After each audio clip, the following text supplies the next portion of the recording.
삶의 기적을 일으키는 30분 예배를 시작하도록 하겠습니다. 하나님께서 오늘 우리에게 주신 말씀은 요한복음 1장 14절의 말씀입니다. 이 말씀 제가 봉독하도록 하겠습니다.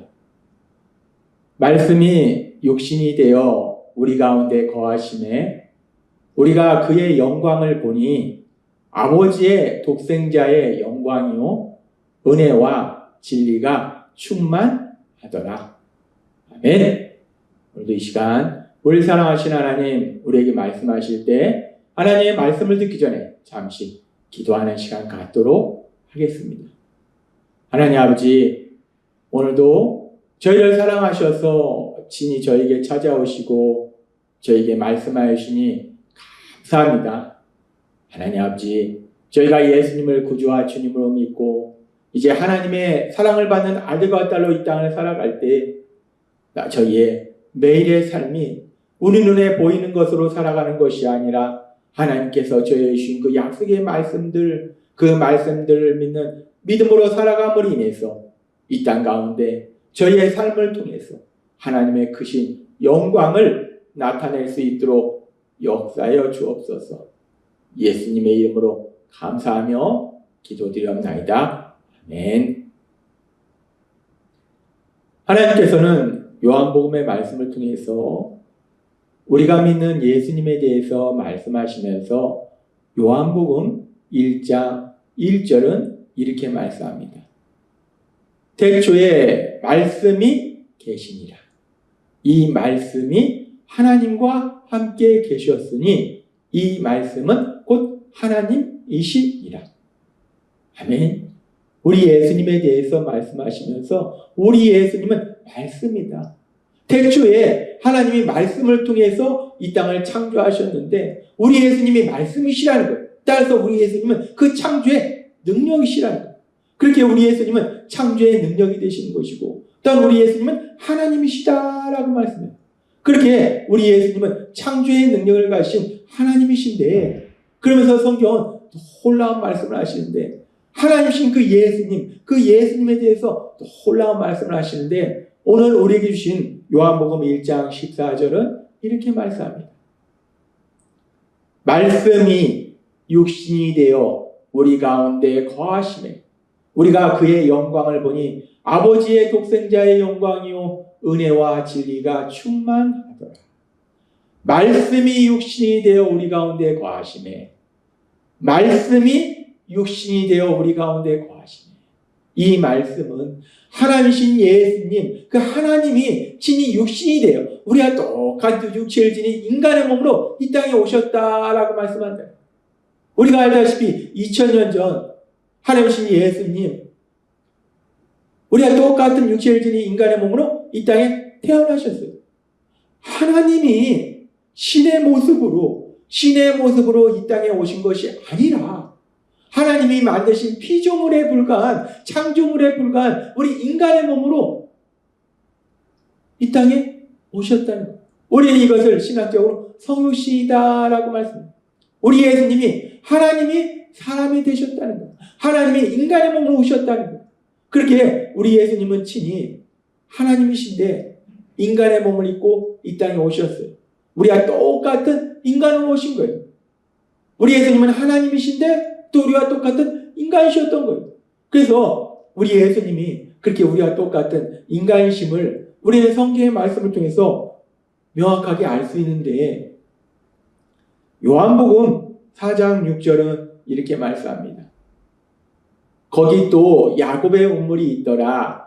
예수께서 길 가시다가 피곤하여 우물 곁에 그대로 앉으시니 내가 6시쯤 되었더라 라고 말씀해요.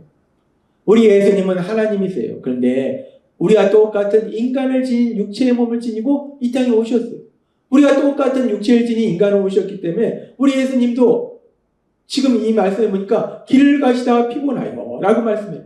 예수님께서 계속해서 걸으시니까 우리 예수님께서 피곤하시더라는 거예요. 우리와 똑같은 인간의 몸을 입고 계시기 때문에 우리 예수님도 피곤함을 느끼시더라는 거예요. 그리고 성경은 또 이렇게 말씀합니다. 요한복음 4장 7절 말씀. 사마리아 여자 한 사람이 물을 기르러 왔음에 예수께서 물을 좀 달라 하시니 이른 아침에 성으로 들어오실 때 시장하신지라. 이 말씀에 보니까 예수님께서 지금 사마리아 여자에게 물을 달라고 하는 거예요. 예수님이 갈증이 나시는 거예요. 그리고 또 21장 18절에 보니까 성으로 들어오실 때 시장하신지라. 배가 고프신 거예요. 예수님은 하나님이세요. 근데 하나님이신데 근데 놀라운 것은 우리가 똑같은 인간의 몸으로 이 땅에 오셨다는 거예요. 그러니까 우리가 똑같이 갈증도 느끼시고 배도 고프시고 그렇다는 걸 성경이 명확하게 말씀한다. 예수님은 우리가 똑같은 인간의 몸으로 이 땅에 오셨다라는 걸 성경은 계속 말씀한다는 거예요. 그리고 요한복음 11장 35절은 이렇게 말씀합니다. 예수께서 눈물을 흘리시더라. 우리 예수님 사랑하는 나사로의 죽음 앞에서 눈물을 흘리시는 장면이 나와요. 우리 예수님이 우리와 똑같은 인간의 몸으로 이 땅에 오셨기 때문에 예수님도 슬퍼하시더라는 거예요. 우리는 이 말씀들을 통해서 우리 예수님이 하나님이신데 그런데 우리 예수님은 우리와 똑같은 인간의 육체를 지니 인간으로 오셨구나 라는 우리는 명확하게 알 수 있어요. 그렇게 우리 예수님은 하나님이신데 우리와 똑같은 육체를 지니 인간의 몸으로 오셨는데 그런데 초대교회 당시의 이단 중에는 그 예수님께서 우리와 똑같은 인간의 몸으로 오셨다. 하나님이 인간의 몸으로 오셨다는 것을 부인하는 많은 이단들이 있어요. 그들은 주장 중에는 하나님이 인간의 몸으로 이 땅에 태어나신 것이 아니라 예수라는 사람이 있었는데 예수라는 사람이 침례를 받을 때 하나님의 영이 임했고 십자가에서 죽임받아 때 하나님의 영이 떠났다라고 주장하는 거예요. 그들의 이런 주장들 속에는 그 당시 많은 사람에게 영향을 미쳤던 헬라 철학의 영향이 큽니다. 헬라 철학은 이원론적 사고방식을 가지고 있어요. 헬라 철학은 세상을 이원론적으로 보는데 어떻게 보는가? 영의 세계는 선한데 이 물질의 세계, 우리가 눈으로 보고 만질 수 있는 이 물질의 세계는 다 악하다라는 이원론적 세계관을 가지고 있어요. 근데 하나님이라는 존재는 영적인 존재예요. 선하신 존재예요. 그 선하신 존재가 육체를 입었다는 것은 물질의 세계로 들어오시는 거예요. 이 악한 물질의 세계로 들어올 수 없다는 거예요. 선하신 하나님이 악한 이 육체를 입을 수 없다. 그래서 하나님이 인간이 될 수는 없는 것이다. 그렇기 때문에 예수님은 하나님이 인간이 되신 것이 아니라 예수라는 인간에게 하나님의 영이 임했다가 떠난 것이다 라고 주장한다. 즉 예수님은 단순히 우리와 똑같은 그냥 인간일 뿐이다. 우리가 믿는 예수님은 하나님이시며 우리와 똑같은 인간이십니다 라는 걸 믿는데 영지주의자들이나 그 당시 이단들은 예수님은 하나님이 아니고 그냥 단순히 우리와 똑같은 인간이다 라고 주장하는 거예요. 그런데 우리 예수님께서 하나님이 친히 인간의 몸에 오셨다는 거, 이 성육신 하셨다는 거, 이것이 왜 이렇게 중요한 진리가 되는가? 우리가 그 부분을 살펴보면은 하나님께서는 히브리어 9장 22절의 말씀을 통해서 이렇게 말씀합니다. 율법을 따라 거의 모든 물건이 피로써 정결하게 되나니 피 흘림이 없은즉 사함이 없느니라 라고 말씀합니다. 피 흘림이 없은즉 사함이 없느니라. 여기서 피 흘림이라는 것은 죽음을 의미해요. 죽음이 없은즉 사함이 없느니라. 이 말씀은 하나님께서 구약에서 레위기를 통해서 말씀하신 속죄제사, 화목제사를 통해서 말씀하신 속죄의 원리에 대해 말씀하십니다. 하나님은 우리가 연약함을 위해서 죄를 지을 수 있음을 알고 계셨어요. 그래서 모든 사람이 어려서부터 그 생각하는 것이 악하다라고 말씀하시는 거예요. 그렇게 우리는 악하기 때문에 죄를 지을 수 있음을 아시는 거예요. 그리고 죄를 지음을 아시는 거예요. 근데 죄는 무서운 형벌을 받을 수밖에 없어요. 그래서 하나님께서 그런 우리를 불쌍히 여기셔서 죄를 사함받을 수 있는 속죄의 길을 열어주셨는데 속죄의 방법을 주셨는데 그 속죄의 방법이 무엇인가? 피 흘림이라는 거예요. 죽음이라는 거예요. 즉 죄를 지은 사람을 대신해서 그 죄의 형벌을 대신 받을 속죄의 제물의 죽음을 통해서 우리 죄를 사하셨다는 거예요. 그것이 속죄의 제사예요. 흠없는 제물의 죽음을 통해서 대속의 죽음을 통해서 죄를 사함받도록 하신 것이 속죄의 원리예요. 그렇게 하나님께서 속죄의 원리를 주셨는데 그런데 우리 예수님이 하나님이 친히 인간의 몸으로 오신 것이 아니라면 성육신 하신 것이 아니라 단순히 우리와 똑같은 인간이라면 그러면 우리 예수님이 십자가에서 죽임당하신 것은 우리 죄를 사하시기 위한 형벌 대속의 죽으심, 즉 속죄의 죽으심이 되지 못한다는 거예요. 왜 그러냐면 모든 인간은 죄를 지었기 때문에 죄 지은 인간은 당연히 죽음을 맞이할 수밖에 없어요.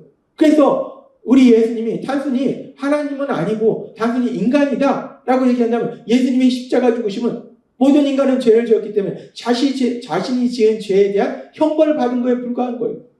다른 사람, 모든 사람의 형벌을 대신 받으신 형벌 대속의 죽으심이 되는 것이 아니라는 거예요. 그래서 성경은 계속해서 우리 예수님이 하나님이 친히 인간으로 오셨다는 것을 강조하는 거예요. 요한복음 1장 14절의 말씀처럼 말씀이 육신이 되어 우리 가운데 거하시며 우리 예수님은 하나님이 친히 우리 인간의 육체를 입고 이 땅에 오신 분이라요. 그렇게 하나님이 친히 인간의 몸으로 이 땅에 오신 예수님이시기 때문에 그 예수님의 십자가 죽으심은 하나님이 우리에게 주신 속죄의 원리에 합당한 흠없는 제물의 죽음이 된다. 흠없는 제물이 죽음이 된다는 것은 죄 없는 예수님께서 죄를 지은 우리가 받아야 될 형벌을 대신 받으신 속죄의 형벌 대속의 죽으심이 된다는 거예요. 그래서 우리를 죄에서 구원하는 길을 열어주셨다는 거예요. 하나님께서 우리 예수님에 대해서 말씀하실 때 우리 예수님은 창조의 능력을 주신 말씀이다 라고 말씀하면서 또 우리 예수님은 하나님이시다 라고 말씀하면서 그러면서 그 예수님에 대한 진리 중에 또 하나 아주 중요한 진리는 지금 이 말씀처럼 말씀이 육신이 되어 우리 가운데 거하십니다. 우리 예수님은 말씀이신 하나님이신 예수님이 친히 우리 인간의 몸으로 이 땅에 오신 분이다. 우리 예수님은 하나님이시며 인간이시다. 우리 예수님은 성육신하신 분이시다 라는 걸 강조한다는 거예요.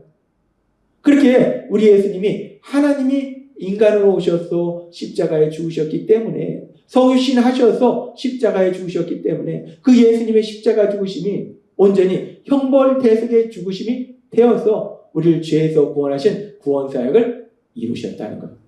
따라서 오늘 주신 말씀처럼 우리가 믿는 하나님이신 예수님, 그 예수님이 말씀이시라는 것, 창조의 능력을 주신 말씀이시며 그 예수님은 또한 하나님이시고 그 하나님이신 예수님이 친히 우리 인간으로 오신 성신하신 분이심을 믿음으로 인해서 우리 예수님이 십자가에 피 흘려 돌아가심으로 인해서 우리를 죄에서 구원하신 그 구원의 그 놀라운 역사, 그 역사를 체험하고 이제 하나님이 주시는 기쁨과 평안을 마음껏 누리시는 연합원이 되시길 주님의 이름으로 축원합니다. 기도하겠습니다. 하나님 아버지 감사합니다. 오늘도 주신 말씀처럼 우리 예수님 단순히 초대교회 이단들이 말하는 것처럼 인간인 것이 아니라 하나님이 친히 인간의 몸으로 오신 분이심을 믿음으로 인해서 말씀이 육신이 되셨음을 믿음으로 인해서 그 예수님이 십자가 위에서 피 흘려 이루신 그 죄사함의 그 놀라운 역사를 체험하는 저희 모두가 될 수 있도록 은혜 베풀어 주옵소서. 예수님의 이름으로 감사하며 기도드리옵나이다. 아멘. 이 시간도 우리를 사랑하신 하나님, 그 하나님이 우리에게 주신 말씀을 묵상하면서 조용히 기도하는 시간 갖도록 하겠습니다.